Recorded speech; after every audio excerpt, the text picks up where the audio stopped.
الحمدللہ منشئ الخلق من ادمی ثم الصلاۃ علی المختار فی القدمی مولائے صلی وسلم دائما ابدا علی حبیبنا و حبیب رب العالمین اما بعد فاعوذ باللہ من الشیطان الرجیم بسم اللہ الرحمن الرحیم اقم الصلاۃ ان الصلاۃ تنہی عن الفحشاء والمنکر ولذکر اللہ اکبر واللہ یعلم ما تصنعون۔ صدق اللہ المولانا العلی العظیم۔ عزیزان گرامی، ایک عمومی سوال اٹھایا جاتا ہے کہ نماز کی تاثیر ہونی چاہیے۔ اللہ رب العالمین بیان فرما رہا ہے کہ اس کے نتیجے میں فحش اور منکرات وہ ختم ہونی چاہیے۔ ظاہر ہے کہ آج ہمارے معاشرے کے اندر نمازی بہت زیادہ پائے جاتے ہیں، لیکن اس کے باوجود 2 نمبری عروج پہ ہیں، منکرات عروج پہ ہیں، فحاشی عریانی بے باکی وہ عروج پہ ہیں، اور اس کے جو مطلوبہ اثرات ہیں وہ مرتب نہیں ہو رہے۔ اور یہ سوال بہت پھیلا ہوا ہے، عموماً لوگ اس سوال کو اٹھا رہے ہیں۔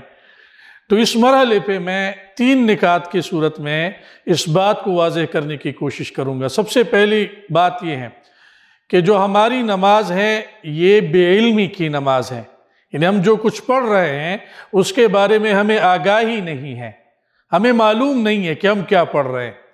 مثال کے طور پر آج کل آپ لوگ سن رہے ہوں گے، بہت معروف آیت ہو گئی ہیں، ایک پارٹی نے تو بہت اس کو معروف کر دیا، ایاک نعبد و ایاک نستعین۔ نماز میں ہم انفرادی صیغے بھی استعمال کر لیتے ہیں اور اجتماعی صیغے بھی ہم استعمال کر لیتے ہیں۔ تو یہ سب سے پہلی جو بات ہے، ہم بے علمی کی نماز پڑھ رہے ہوتے ہیں، اور اس میں یہ جب ایاک نعبد، اس کا کیا مطلب ہے؟ خاص تیری بندگی ہم کرتے ہیں، یعنی اجتماعی صیغہ ہے، نعبد اجتماعی صیغہ ہے، ہم بندگی کرتے ہیں۔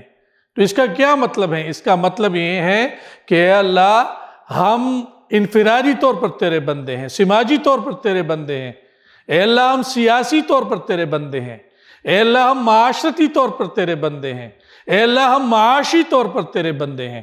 ہماری زندگی کا کوئی پہلو تیرے بندگی سے باہر نہیں ہوگا، لیکن اس کا تو ہمیں شعور نہیں ہوتا، اس کا ہمیں ادراک نہیں ہوتا، اس کا فہم ہمیں حاصل نہیں ہے۔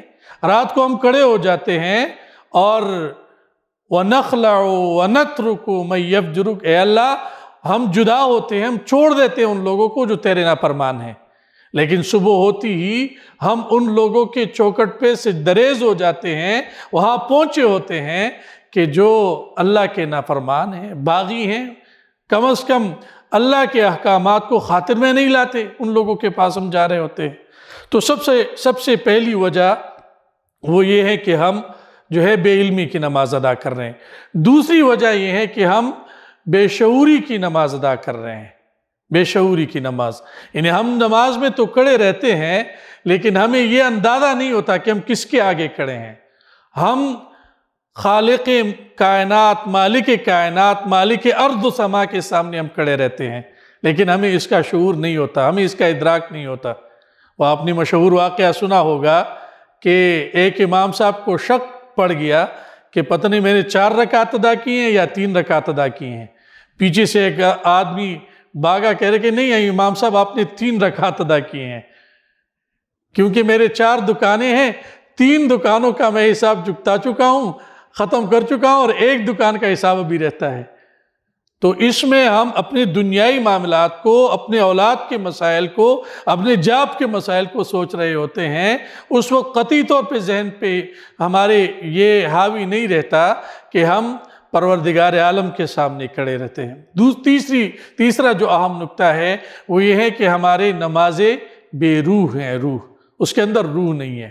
جس طرح ایک بندہ بہترین غذا کھا لیتا ہے، بہترین غذا، اور وہ ایک دم اس کو قے کر لیتا ہے، تو ظاہر ہے کہ اس کے پلے کچھ نہیں پڑے گا، اس کے جسم کے اندر توانائی، طاقت یا کسی سے لڑنے کا، کسی سے مقابلے کرنے کا سوال ہی نہیں پیدا ہوتا۔ روحانی غذا آپ کو تب ملے گی، یعنی آپ برائی کے خلاف تب ایک محرک کے طور پہ سامنے آ سکتے ہیں جب آپ نے پراپر غذا لی ہو، اس کو ہضم کیا ہوا ہو۔ تو ہم غذا لے لیتے ہیں، لیکن افسوس کا مقام اس کو ہم قے کر لیتے ہیں۔ ہم مسجد میں تو بڑے مؤدب اللہ رب العالمین کے سامنے کھڑے رہتے ہیں اس کے بندے کی حیثیت سے، لیکن باقی زمین کے اندر ہم نکل آتے ہیں تو ہم سرکشی پہ اتر آتے ہیں، ہم سودی نظام کا حصہ بن چکے ہوتے ہیں۔ یہاں پہ ہم ناپ تول میں کمی اس کا لحاظ نہیں کرتے، یہاں ملاوٹ، یہاں چیز بیچتے ہوئے عیب بتا لینا یا اپنے جاب کی جو فرائض ہیں ان ساری چیزوں سے ہم غافل ہو جاتے ہیں۔ تب جا کے یہ نماز وہ اثرات جو مطلوبہ اثرات ہیں وہ نہیں دکھا پاتا، اور بجائے اس کے کہ ہم اس آیت پر غور کریں، اس پہ سوالات اٹھائیں، ہمیں ان چیزوں کے اوپر سوالات اٹھانے ہمیں اپنے طرز عمل پہ سوچنا پڑے گا۔